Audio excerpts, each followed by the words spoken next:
We are on in 7, 6, 5, 4, 3, 2. Selamat siang, para juri yang kami hormati, beserta rekan berpikir yang kami banggakan. Salam sejahtera bagi kita semua. Pada kesempatan kali ini, kami dengan tim Pro Marsudi akan membawakan argumen dengan topik pemaksimalan hukuman mati untuk koruptor oleh para hakim di Indonesia. Dengan saya, pembicara pertama Valencia, serta rekan saya sebagai pembicara kedua Ilona, dan Farel sebagai pembicara ketiga. Kami dari tim Pro sangat setuju akan hukuman mati kepada koruptor dimaksimalkan oleh para hakim Indonesia. Kita setuju akan pemaksimalan hukuman mati kepada koruptor akan karena tindakan korupsi dan konsekuensi yaitu hukuman mati akan mengedukasi masyarakat, dan juga dengan pemaksimalan hukuman mati kepada koruptor akan meningkatkan kualitas SDM. Dengan maraknya kasus korupsi yang berada di Indonesia, pemerintah seharusnya mengambil langkah tegas dalam menangani kasus para koruptor. Salah satunya adalah dengan memaksimalkan hukuman mati kepada koruptor. Dengan memaksimalkan hukuman mati, para calon koruptor bisa berpikir dua kali sebelum memakan uang negara. Korupsi pun melanggar sila kelima yaitu keadilan sosial bagi seluruh rakyat Indonesia. Pasal 2 ayat 2 Tipikor, Pasal 2 ayat 1 Undang-Undang 31 tahun 1999 menyatakan setiap orang yang secara melawan hukum melakukan perbuatan memperkaya diri sendiri atau orang lain atau suatu korporasi yang dapat merugikan keuangan negara atau perekonomian negara dipidana dengan pidana penjara seumur hidup atau pidana penjara paling singkat 4 tahun dan paling lama 20 tahun dan denda paling sedikit 200 juta rupiah dan paling banyak 1 miliar rupiah.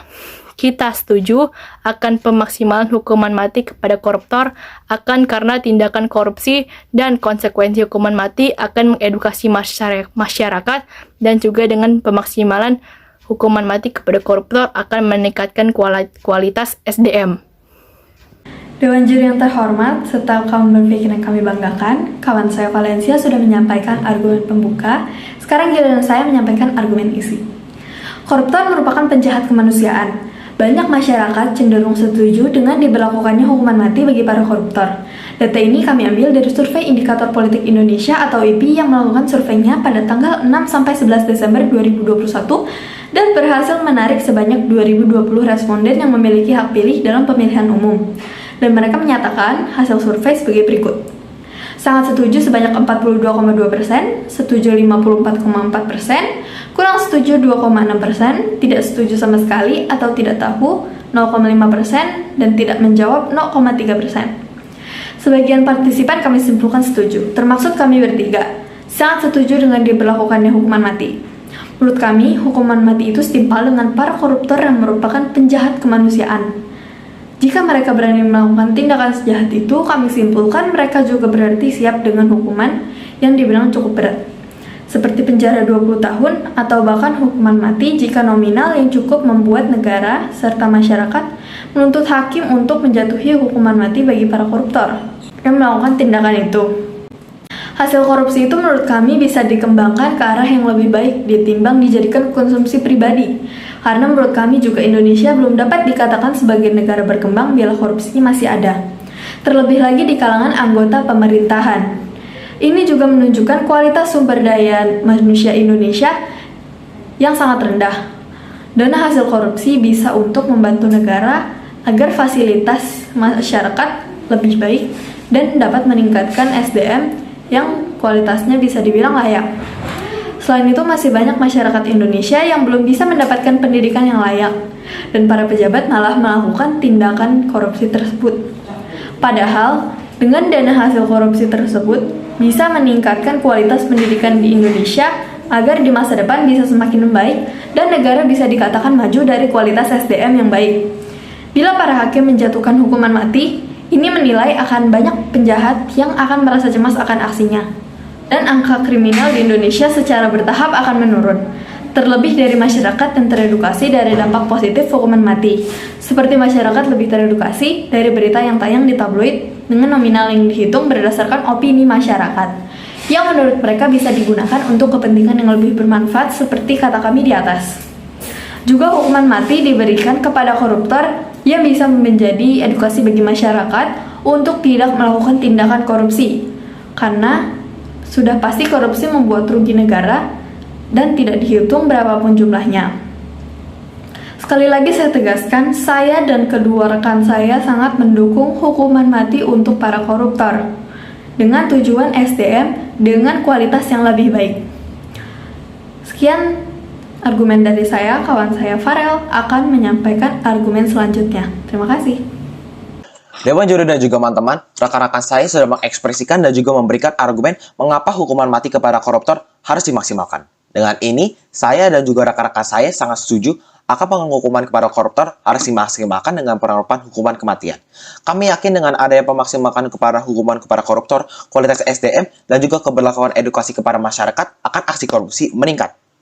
Dari sebuah data dari Databooks yang menyatakan bahwa sejak 2021 Indonesia mendapatkan kerugian sebesar 26,83 triliun rupiah akibat korupsi. Peningkatan korupsi dari 2021 mendapatkan sebuah peningkatan 47,63% dibandingkan dengan periode tahun yang sebelumnya, yaitu 18,17 triliun rupiah. Ya juri terhormat, dari data tersebut dengan adanya kasus korupsi yang sangat meningkat, kita bisa melihat dengan adanya pelanggaran aksi korupsi bisa diturunkan dan juga dihentikan dengan adanya hukuman bagi koruptor. Kualitas SDM dan juga kebutuhan pokok kepada masyarakat akan meningkat dengan adanya hukuman mati kepada koruptor. Pada tahun 2021 mempunyai peningkatan yang sangat besar dibandingkan dengan tahun 2020.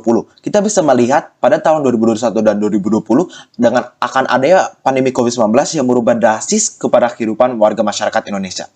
Dana-dana yang sudah dirugikan dari aksi korupsi tersebut sangat bisa membantu masyarakat yang Indonesia yang terpapar dengan keturunan keekonomian drastis kepada kehidupannya dan juga bukan dari segi individu. Tetapi dari segi kenegaraan, di mana penurunan ekonomi akan mengakibatkan kemiskinan, pengangguran, penurunan aktivitas ekonomi, dan bentuk macam-macam lainnya akibat dari pandemi tersebut.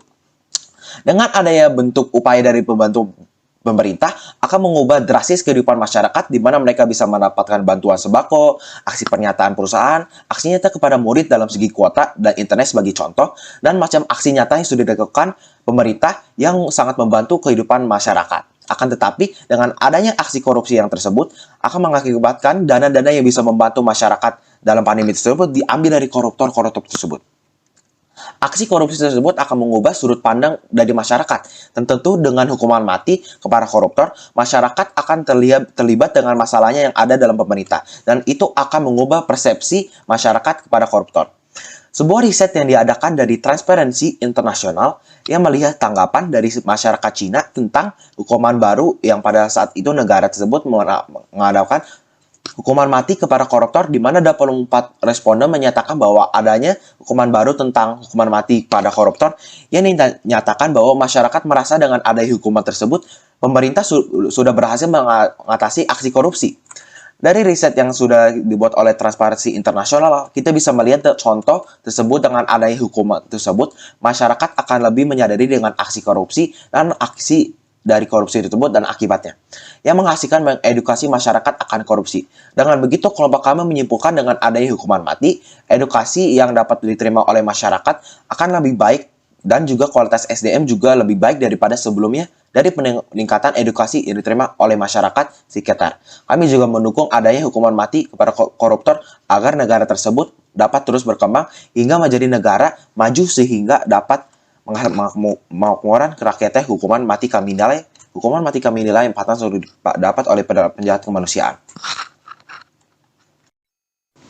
Dewan juri dan juga teman-teman, rekan-rekan saya sudah mengekspresikan dan juga memberikan argumen mengapa hukuman mati kepada koruptor harus dimaksimalkan. Dengan ini, saya dan juga rekan-rekan saya sangat setuju akan penghukuman kepada koruptor harus dimaksimalkan dengan penerapan hukuman kematian.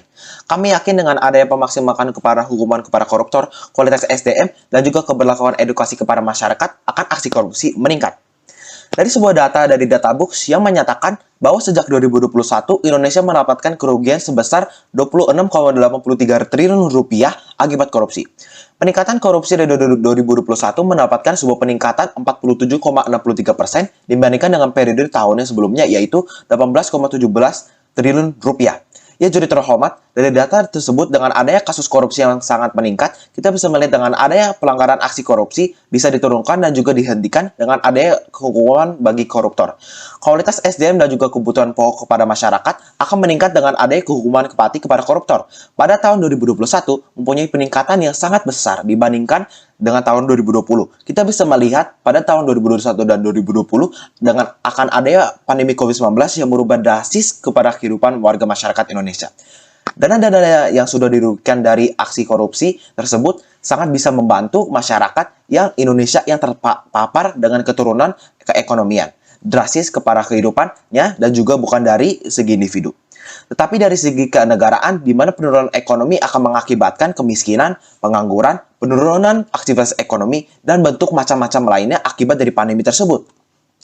Dengan adanya bentuk upaya dari pembantu pemerintah akan mengubah drastis kehidupan masyarakat di mana mereka bisa mendapatkan bantuan sembako, aksi pernyataan perusahaan, aksi nyata kepada murid dalam segi kuota dan internet sebagai contoh, dan macam aksi nyata yang sudah dilakukan pemerintah yang sangat membantu kehidupan masyarakat. Akan tetapi, dengan adanya aksi korupsi yang tersebut akan mengakibatkan dana-dana yang bisa membantu masyarakat dalam pandemi tersebut diambil dari koruptor-koruptor tersebut.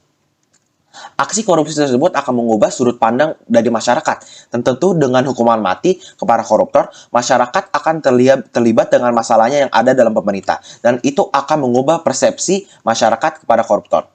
Sebuah riset yang diadakan dari Transparency International yang melihat tanggapan dari masyarakat Cina tentang hukuman baru yang pada saat itu negara tersebut mengadakan hukuman mati kepada koruptor, di mana 24 responden menyatakan bahwa adanya hukuman baru tentang hukuman mati pada koruptor yang dinyatakan bahwa masyarakat merasa dengan adanya hukuman tersebut pemerintah sudah berhasil mengatasi aksi korupsi. Dari riset yang sudah dibuat oleh Transparency International, kita bisa melihat contoh tersebut dengan adanya hukuman tersebut, masyarakat akan lebih menyadari dengan aksi korupsi dan aksi dari korupsi tersebut dan akibatnya, yang menghasilkan mengedukasi masyarakat akan korupsi. Dengan begitu, kelompok kami menyimpulkan dengan adanya hukuman mati, edukasi yang dapat diterima oleh masyarakat akan lebih baik dan juga kualitas SDM juga lebih baik daripada sebelumnya dari peningkatan edukasi yang diterima oleh masyarakat sekitar. Kami juga mendukung adanya hukuman mati kepada koruptor agar negara tersebut dapat terus berkembang hingga menjadi negara maju sehingga dapat mengakomodir rakyatnya. Hukuman mati kami nilai yang patah dapat oleh penjahat kemanusiaan.